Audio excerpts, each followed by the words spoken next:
because of what's at stake. And what's at stake is their soul. When I read verse 1, you don't have to put it back up there. When I read verse 1, when it says don't judge, the best thing I can do is assume I'm the one with the judging problem. When we're enlightened and we read that, we're like, man, there's some Christians who really have a judging problem, which is amazingly ironic for us to make that declaration. Those judging Christians are awful. Just let that sink in, how amazingly ironic that is. We should read these verses, and wow, these bananas stink. We should read these verses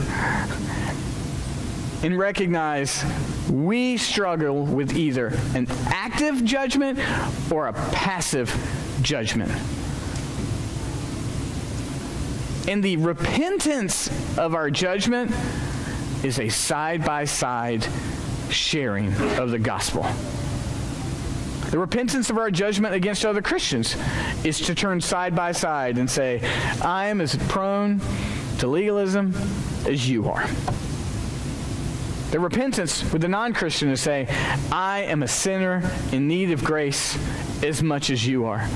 The judgment that I deserved has been passed over me through Christ, and I desire that for you. Friends, the cultural issues that the church is facing right now, I believe, are a result of the church worshiping non-offense. Listen, the 70s and 80s for Christianity weren't great. If you lived through it, you know some of the results of the moral majority and televangelism and all that stuff. It was a mess. It was a mess. And so the generations before us, rightfully so, say, I don't want that kind of Christianity. I don't want the selfish health and wealth or the selfish trying to legalize everything so I don't actually have to be a Christian. I want something different. It's a good desire. But we are tempted to turn it into silence. I'll be kind. Please be kind. But we've forgotten how to share the gospel. We've lost the boldness to do it.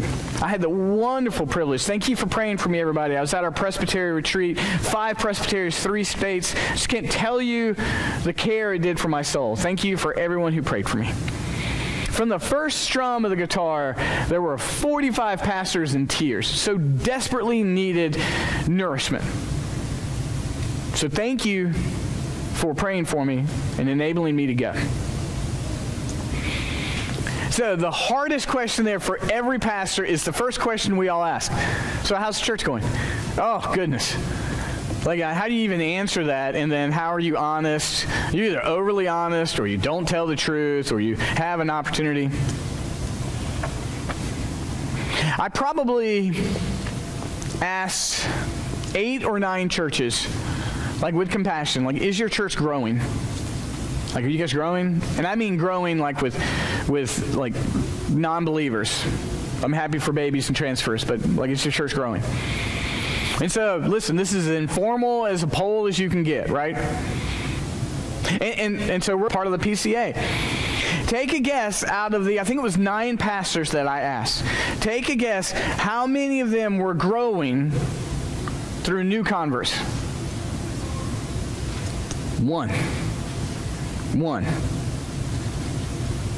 All of us sitting in communities full of churches that are seeing people come to know Christ. You might say, Gordon, some of those aren't legit. Probably, but I'm not going to say they're not all legit. I wouldn't dare do that. So the question to ask is why? Why?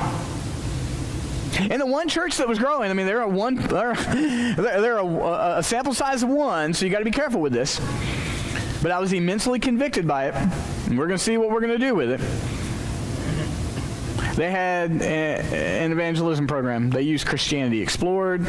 They're training folks. They're getting together and having a study. We can do that. Is that what it takes? Because I've got to start working towards repentance. I think we all got to start working towards repentance.